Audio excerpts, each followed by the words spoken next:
nagkaroon ng panlalamig, yes, dun sa relationship mga kapiksi, no? And gusto ng person mo na i-save yung inyong relationship mga kapiksi. So, dito talaga, there's a lot of love here sa relationship mga kapiksi. A lot of connection, and gustong isalba ng person mo, or pwedeng kayo rin mga kapiksi. Gusto nyo pa rin isalba yung relasyon nyo. That's why, for some of you, maaari magkaroon ng reconciliation. Pero, nararamdaman ko rin na hindi ito magiging madali kasi meron pa rin coldness, lalo na kung nasaktan kayo.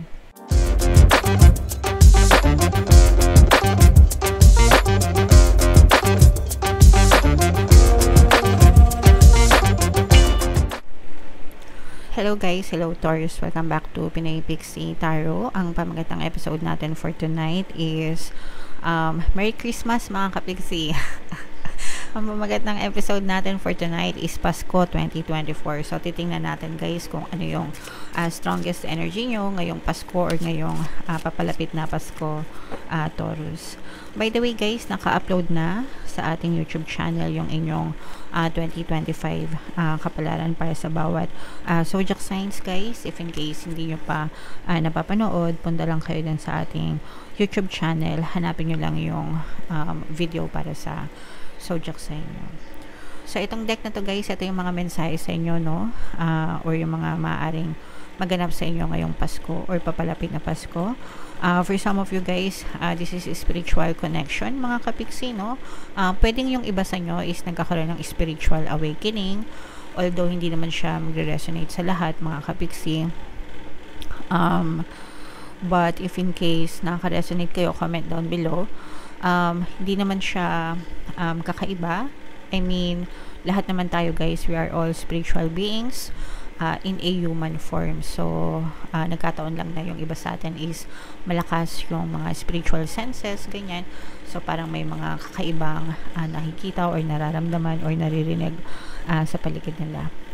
Kung gusto nyong i-enhance or matuto, pwede naman kayo maghanap ng mga tao na pwedeng makatulong sa inyo. Yung iba naman sa inyo guys, parang feeling ko you are seeking yung parang nandun kayo sa path na nag-a-ask kayo kung ano ba yung tamang religion for you, kung ano ba yung tamang sundin nyo when it comes to your spiritual na aspeto ng buhay. And that's fine. Minsan talaga ganun, no?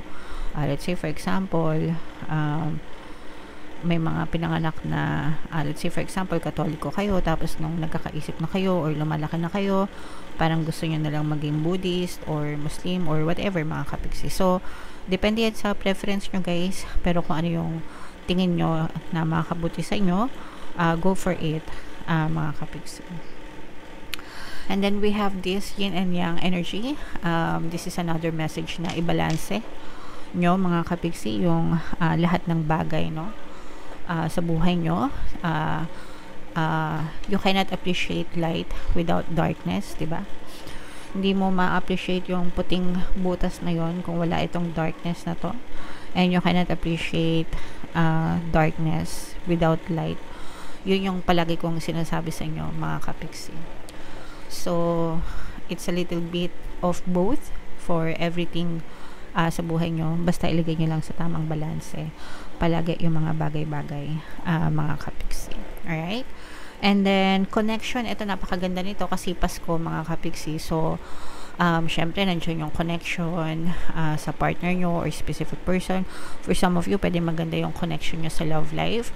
For some of you naman, pwedeng love in general, hindi lang sa love life kundi pati sa mga pamilya nyo, mga kaibigan nyo, or somebody close to you. Pero definitely priority natin to guys pagka Pasko, yung magkaroon ng maganda and matibay na connection sa ating pamilya. So wag nyong kakalimutan yan guys. Okay? Alright, so comment down below Taurus if feeling nyo nakaresonate kayo dyan. Tingnan natin yung mga ganap sa inyo ngayong Pasko guys. Shuffle natin to. Habang shuffle natin to, panoorin nyo muna yung video natin regarding sa ating paano mag-manifest ng abundance video course. Kapiksi, sawa ka na ba sa mga struggles at hirap sa buhay mo? Masipag ka ba at masikap sa buhay ngunit hindi ka pa rin umaasenso? Ilang beses ka na bang nag-attempt mag-negosyo at mag-invest pero palagi ka pa rin nalulugi? Sa pagkakataon na ito ay maaaring may subconscious beliefs ka na nagiging balakid sa iyong pag-unlad at pagyaman. Introducing, paano mag-manifest ng abundance video course. Dito ay matututunan mo ma-overcome ang mga balakid mo para tuluyan ka ng umunlad, umasenso, sumagana, maging matagumpay, successful at maswerte sa iyong kabuhayan, pera, trabaho, negosyo sa lapi at kaperahan ng bonggang-bongga. Dali, mag-send na ng email sa pinoypixie@gmail.com at simulan na ang iyong pagyaman ngayon. Alright, so sa lahat ng gusto mag-avail ng course guys, napakaganda ng ating holiday promo ngayong Christmas season. Una, magbibigay tayo ng 15% discount sa lahat ng gusto mag-avail ng course guys. Pangalawa, meron pa kayong free 3-in-1 pampaswerte sa subliminal mga kapiksi. Pampaswerte sa buhay, sa pera at saka sa love life. So napakagandang combo, mag-avail na kayo guys. And meron din tayong bagong course, paano mawala ang third party at magkaroon ng harmonious na relationship. Para mawala guys yung mga kabit na mga jowa nyo, 20% discount yan until November 30, December 31, kaya avail nyo na mga kapiksi. So Taurus guys, kayo ay na-represent ng Queen of Pence. Meron din tayong another earth sign energy dito, Capricorn, Taurus, Virgo. For some of you, you may be dealing with another earth sign. This is very positive mga kapiksi, no? Nakikita natin na for some of you, una sa relationship mga kapiksi, maaari magkaroon ng reconnection, especially if nagkaroon kayo ng person na nakipaghiwalay sa inyo or parang nag-ghosted kayo in the past mga kapiksi. Kasi for some of you, pwedeng meron kayong mga trust issues with your partner or specific person, kaya nagkaroon kayo ng pwedeng naghiwalay or nag-ghosted. Pwedeng hindi naman naghiwalay, pero parang nagkaroon ng cold treatment, ganyan, panlalamig, no contact, ganyan. And right now, parang marirevive yung inyong connection. Itong kaya nga lumabas itong energy na to mga kapiksi. Pwedeng ma-revive yung connection nyo. Maaari kayo magkaroon ng reconciliation mga kapiksi. Ngayong Pasko, no? Ma-realize ng person mo yung mga pagkakamali niya and maaari siyang humingi ng another chance sa'yo. Maaari itong humingi ng tawad, mga kapiksi. Mag-apologize. And yeah, magbigay ng peace offering sa iyo mga kapiksi, kasi maaring na-realize ng person mo kung gaano ka-importante and kung gaano ka-importante yung connection nyo para sa kanya. So nandun pa rin yung pagmamahal, yung love, yung connection, mga kapiksi. And for some of you guys, ito yung swerte, no? May mga swerteng dadating. Ito yung mga bagong opportunity sa negosyo or sa investment, mga kapiksi. So, ito yung maaari magdala ng swerte, guys. Lalo na, parang sinasabi dito na kayo din yung magiging susi ng swerte na to. Guys, kung inyong ipupush itong mga bagong negosyo na inyong naiisip or mga investment. Guys, pagdating sa investment, no, palagi kong kahit saan, even sa business naman, guys, make sure na pinipili nyo yung mga negosyo na papasukan nyo, diba? Kasi sometimes, diba, bira na lang ng bira, even yung excuse lang na, kasi diba, even yung mga sikat na celebrities, nadadawit sila sa mga maling investments. So ganun ka-importante guys yung pagiging meticuloso or pagiging wais nyo pagdating sa negosyo, no, na hindi tayo dapat exempted sa pag-aaral or pag-iisip ng tama.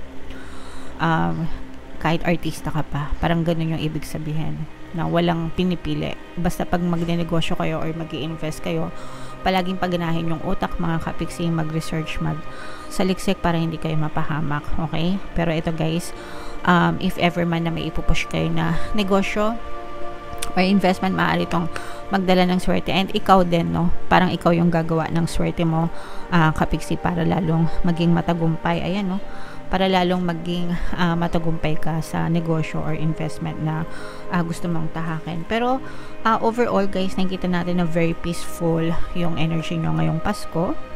So yeah, ayan, no guys, grabe. Tingnan pa natin, ilatag muna natin mga kapiksi. So ito yung sinasabi ko sa inyo na nagkaroon ng panlalamig, yes, dun sa relationship mga kapiksi, no? And gusto ng person mo na i-save yung inyong relationship mga kapiksi. So dito talaga, there's a lot of love here sa relationship, mga kapiksi.